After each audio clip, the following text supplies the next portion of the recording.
Welcome to smart competitive school. আজকে আমি প্রাচীন ভারতের ইতিহাসের মৌর্য পরবর্তী যুগের দ্বিতীয় ক্লাসটিকে নিয়ে এসেছি। এর আগের পর্বে আমি প্রথম ক্লাসটিকে কমপ্লিট করেছি। তোমরা যদি ভিডিওটিকে দেখে না থাকো, অবশ্যই আমার প্লেলিস্ট থেকে সেই ভিডিওটিকে অবশ্যই দেখে নেবে, তাহলে এই ক্লাসটিকে বুঝতে অনেক সুবিধে হবে। তাহলে দেখো, যে পোস্ট মৌরিয়ান এরা মানে হচ্ছে যে পরবর্তী মৌর্য যুগ বা মৌর্য পরবর্তী যুগ। মৌর্য যুগের পরবর্তী সময়কে আমরা আগের ক্লাসে মূলত তিনটে ভাগে ভাগ করেছিলাম। একটা হচ্ছে নেটিভ রুলার্স, আর একটা হচ্ছে ফরেন রুলার্স, আর একটা হচ্ছে দক্ষিণ ভারতে সঙ্গম বংশ। এবার দেখো, নেটিভ রুলার্স মানে হচ্ছে দেশীয় শাসক। দেশীয় শাসকদের মধ্যে কারা কারা ছিল? যে শুঙ্গ, কানভ এবং সাতবাহন। এই এই সম্পর্কে কিন্তু বিস্তারিত আমরা এখনো পড়িনি। ফরেন রুলার্স মানে বিদেশি শাসকদের মধ্যে কারা কারা ছিল? প্রথমে এসেছিল ইন্দো গ্রিক, তারপরে শাকাস, তারপরে পার্থিয়ান্স, তারপরে কুষাণস। আর সঙ্গম বংশের মধ্যে মানে যেটা দক্ষিণ ভারতে ছিল, তাদের মধ্যে কে কে রয়েছে? চোলা, চেরাজ এবং পান্ডাস। আগের ক্লাসে আমরা কি পড়েছি? আগের ক্লাসে আমরা পড়েছি ইন্দো গ্রিকদের সম্পর্কে। তাহলে আজকের ক্লাসের টপিক কি হবে? শাকা মানে শকদের সম্পর্কে আমরা জানবো। বোঝা গেল? তাহলে দেখো, তাহলে ভারতবর্ষে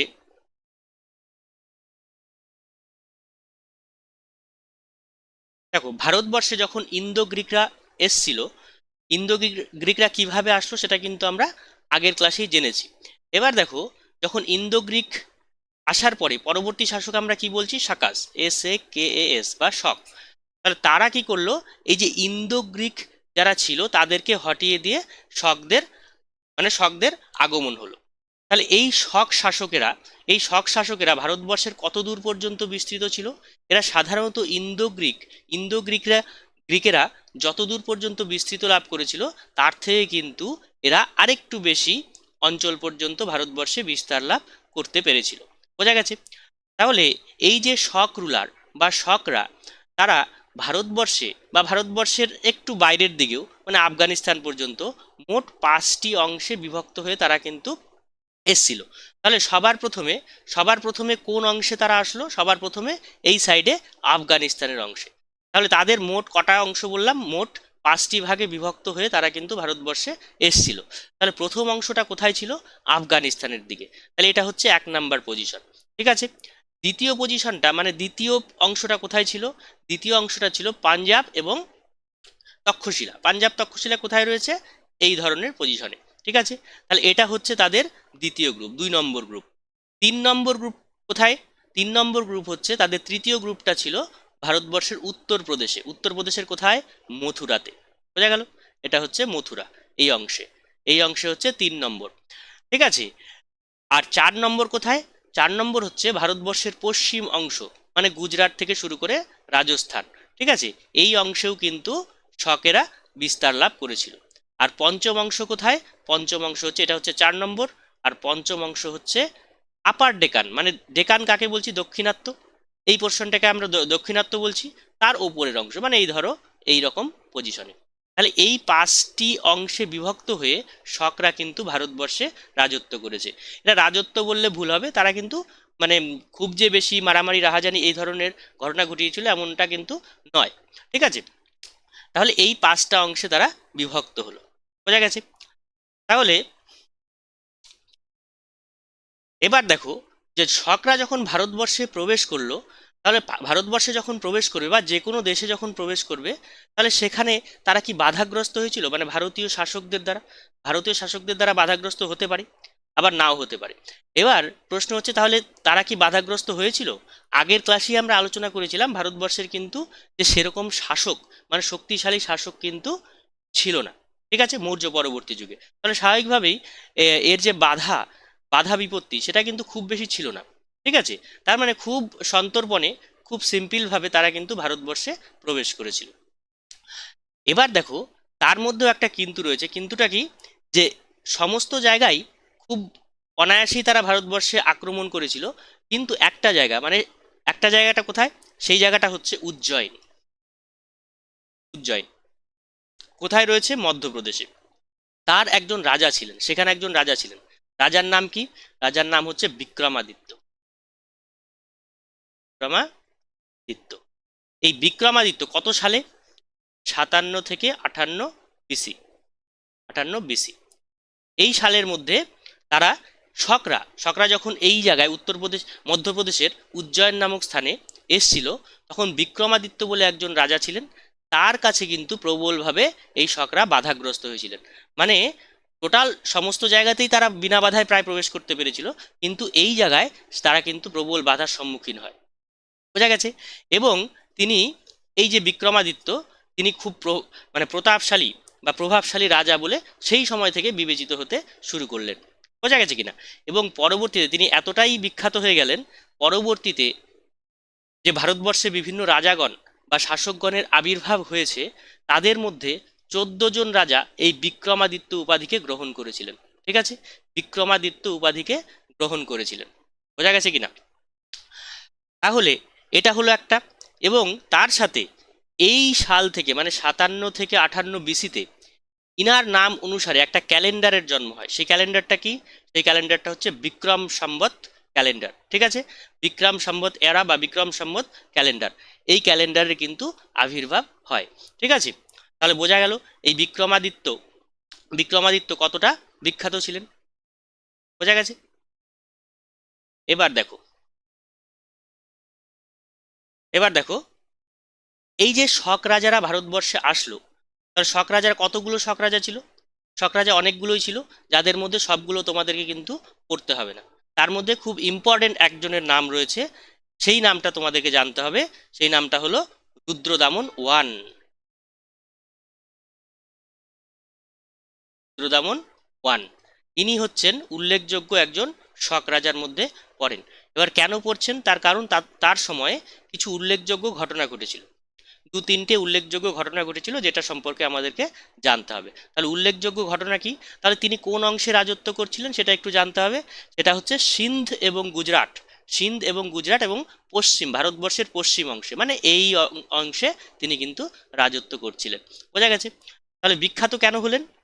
তার একটা কারণ হচ্ছে, 1 নম্বর কারণ যেটা, সেটা হলো তিনি সংস্কৃত সংস্কৃত ভাষাকে প্রবলভাবে প্রচলন শুরু করলেন। মানে তার বিভিন্ন লেখায়, বিভিন্ন গ্রন্থে তিনি কিন্তু সংস্কৃত ভাষার প্রচলন শুরু করলেন।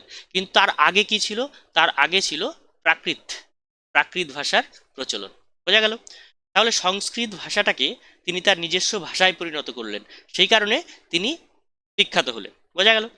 2 নম্বর যেটা মোস্ট ইম্পর্টেন্ট, সেটা হচ্ছে এই গুজরাট এবং তামিলনাড়ু, সরি, গুজরাট এবং রাজস্থানের এরিয়াটা কি ছিল? খুব রুক্ষ প্রকৃতির ছিল। তাহলে সেখানে কি পাওয়া যেত না? জল পাওয়া যেত না। চাষাবাদের জন্য কিন্তু জল পাওয়া যেত না। তাহলে সেই জলের জন্য তার উপরে নির্ভর করতে হতো। সেখানে একটা লেক ছিল গুজরাটে। লেকটার নাম হচ্ছে, লেক মানে হচ্ছে হ্রদ, হ্রদটার নাম কি? হ্রদটার নাম হচ্ছে সুদর্শন হ্রদ। SUDARSHN, সুদর্শন হ্রদ ছিল।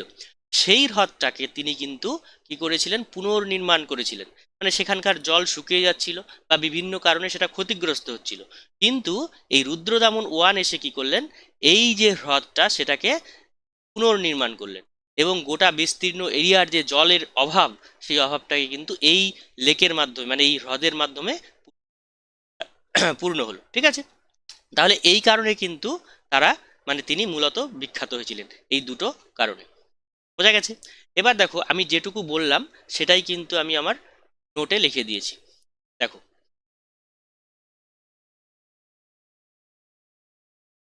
সবার প্রথমে দেখো, এটা প্রথমেই বললাম। নেক্সট পেজে দেখো যে হু আয়ার শকাস, মানে শক কারা ছিলেন? After the Greeks, the shocks took control of A more extensive part of India. তার মানে কি? তার মানে যে গ্রিকরা বা ইন্দো গ্রিকেরা যতখানি ভারতবর্ষের যতখানি অঞ্চল মানে অধিকার করেছিল, মানে বাজেয়াপ্ত করেছিল, তার থেকে কিন্তু বেশি পোর্শনে এই শকরা কি করলো? কবজা জমালো। ঠিক আছে? দেয়ার ওয়ার 5 শাকাস ব্রাঞ্চেস, মানে 5টা শকদের যে অংশ, তারা 5টা ভাগে বিভক্ত হয়ে গিয়েছিল। তাহলে প্রথম ব্রাঞ্চটা কোথায় রয়েছে? প্রথম ব্রাঞ্চটা রয়েছে আফগানিস্তানে। দ্বিতীয় ব্রাঞ্চটা কোথায় রয়েছে? সেটা পাঞ্জাব এবং তক্ষশিলায়। তৃতীয়টা রয়েছে মথুরায়, ভারতবর্ষের। আর চতুর্থ ওয়েস্টার্ন ইন্ডিয়া, মানে পশ্চিম পশ্চিম ভারত, গুজরাট, রাজস্থান, ঠিক আছে। আর তারপরে পঞ্চম যে ভাগটা সেটা রয়েছে, এটা হচ্ছে 4 নম্বর। পঞ্চম ভাগটা রয়েছে আপার ডেকান, মানে দক্ষিণাত্যের ওপরের অংশে। এই কতগুলো অংশে বিভক্ত হয়ে শকরা কিন্তু রাজত্ব শুরু করেছিল। বোঝা গেল? এবার দেখো এখানে ম্যাপটা দেখো, ম্যাপটা দেখেই বুঝতে পারছো। দেখো তারপরে the Shakas faced minimal resistance from Indian, মানে খুব নগণ্য, নগণ্য কি বাধাগ্রস্ত হয়েছিল ভারতবর্ষে প্রবেশ করার ক্ষেত্রে। Ruler and people except the king of Ujjain, মানে উজ্জয়নের একজন রাজা ছিলেন, তার নাম কি বিক্রমাদিত্য। ইন 57 to 58 বিসি, মানে খ্রিস্টপূর্ব 57 থেকে 58 খ্রিস্টপূর্বাব্দে, দ্যাট স্টার্টেড বিক্রম সম্বত ক্যালেন্ডার। মানে এই যে বিক্রমাদিত্য, এই বিক্রমাদিত্যর কাছেই শুধুমাত্র বাধাগ্রস্ত হয়েছিল কারা? এই শকেরা। এবং তার ফলে কি হলো? তার ফলেই একটা ক্যালেন্ডারের জন্ম হলো। সেই ক্যালেন্ডারটা কি? বিক্রম সম্বত ক্যালেন্ডার। বোঝা গেছে? কত খ্রিস্টাব্দে, মানে কত খ্রিস্টপূর্বাব্দে? 57 থেকে 58 খ্রিস্টপূর্বাব্দে। বোঝা গেছে? এখন দেখো রুদ্রদামন, রুদ্রদামন সম্পর্কে আমাদের জানতে হবে। শকদের অনেক রুলার, মানে শাসকই ছিল, রুলার। তাদের মধ্যে সব থেকে ইম্পর্টেন্ট হচ্ছে রুদ্রদামন। তাদের সম্পর্কে কিছু জানতে হবে। তিনি কত সাল থেকে কত সাল পর্যন্ত রাজত্ব করেন? 130 এডি, মানে খ্রিস্টাব্দ কিন্তু চলে আসলো, 130 এডি থেকে 150 এডি এর মধ্যে তিনি শাসন কার্য পরিচালনা করেন। তাহলে তিনি বিখ্যাত কি কারণে হলেন? দেখো কি বলেছে, যে he ruled over Sindh, Gujarat and many parts of western India, মানে তিনি সিন্ধু এবং গুজরাট এর অংশে রাজত্ব করেন, এবং তার সাথে সাথে পশ্চিম অংশের একটা বিস্তীর্ণ এরিয়ায় তার রাজত্বকাল কিন্তু ছিল। বোঝা গেছে? He had deep affection for Sanskrit, মানে তার সংস্কৃত, মানে সংস্কৃতের উপরে একটা গভীর ভালোবাসা ছিল। ঠিক আছে। হি রিভাইভড সুদর্শন লেক, সুদর্শন লেকটা কোথায় রয়েছে? গুজরাটে। গুজরাটের যে সুদর্শন লেক, তাকে কিন্তু তিনি রিভাইভ করেন, মানে পুনর্জন্ম, মানে পুনর্নির্মাণ করেন। Inscription language changes from Prakrit to Sanskrit, মানে এর আগে যেখানে প্রাকৃতের ব্যবহার ছিল, সেখান থেকে কি হলো? সেখানে সংস্কৃত কিন্তু ভূমিকায় আসতে থাকলো। বোঝা গেছে? তাহলে এই কারণে রুদ্রদামন ওয়ান বা প্রথম রুদ্রদামন তিনি বিখ্যাত হলেন। দেখো হু ড্রোভ দেম আউট, মানে কারা তাদেরকে তাড়িয়ে দিয়েছিল শকদের। তাহলে অ্যারাউন্ড 57 থেকে 58 বিসি, মানে খ্রিস্টপূর্বাব্দ 57 থেকে 58 খ্রিস্টপূর্বাব্দে, এ কিং ফ্রম উজ্জয়ন, উজ্জয়নের একজন রাজা, নাম কি? বিক্রমাদিত্য, এফেক্টিভলি ফট অ্যান্ড ড্রোভ দ্য শাকাস আউট, মানে মধ্যপ্রদেশের উজ্জয়নের রাজার নাম কি? বিক্রমাদিত্য। সেই বিক্রমাদিত্যের সাথে কিন্তু শকদের প্রবল বিবাদ হয়, এবং তারা কিন্তু সেই মানে বিক্রমাদিত্য, তারা কিন্তু শকদের তাড়িয়ে দেয়। তাহলে দি ভিক্টোরি ভিক্টোরি লিড, এটা LED, lead to the adoption of Vikramaditya as a coveted title in Indian history, মানে এর পরেই কি হলো? এই বিক্রমাদিত্য টাইটেল গ্রহণ করার একটা হিড়িক পড়ে গেল। ঠিক আছে। পরবর্তীতে আমরা কি বললাম? মোট 14 জন রাজা এই বিক্রমাদিত্য উপাধি কিন্তু নিয়েছিল। ঠিক আছে, বিক্রমাদিত্য উপাধি নিয়েছিল, এই কারণে তিনি কিন্তু বিখ্যাত হলেন। After that Vikramaditya became a popular title like Roman empire used Caesar to signify great power. আচ্ছা, এখানে আরেকটা বিষয় বলতে হবে, যে গ্রিক, মানে রোমে বিখ্যাত রাজারা কি উপাধি পেতেন? সিজার বলে। ঠিক আছে, সিজার। সেই রকমই ভারতবর্ষে যারা বিখ্যাত রুলার ছিলেন, মানে শাসক ছিলেন, তারা কিন্তু এই বিক্রমাদিত্য উপাধিটা গ্রহণ করতেন। বোঝা গেছে কিনা? Many historical figures including Chandragupta two, মানে দ্বিতীয় চন্দ্রগুপ্ত, তিনিও কিন্তু বিক্রমাদিত্য উপাধিতে ভূষিত হন, অ্যাডপ্টেড দিস টাইটেল, মানে চন্দ্রগুপ্ত, মানে দ্বিতীয় চন্দ্রগুপ্তও কিন্তু এই বিক্রমাদিত্য উপাধিতে পরবর্তীতে ভূষিত হন। বোঝা গেল? তাহলে আজকের ক্লাসটি এই পর্যন্তই। এবার তোমাদের একটা হোমওয়ার্ক দেওয়া হয়েছে, সেই প্রশ্নের উত্তর তোমরা দেবে।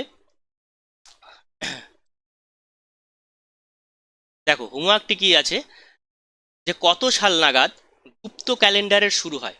ঠিক আছে, তোমরা যারা প্রথম যে 3জন সঠিক উত্তরদাতা, তারা কিন্তু, তাদের নাম আমি পরবর্তী ক্লাসে নেব। ঠিক আছে, প্রথম 3জন সঠিক উত্তর যারা দেবে তাদের নাম পরবর্তী ক্লাসে নেওয়া হবে। বোঝা গেল?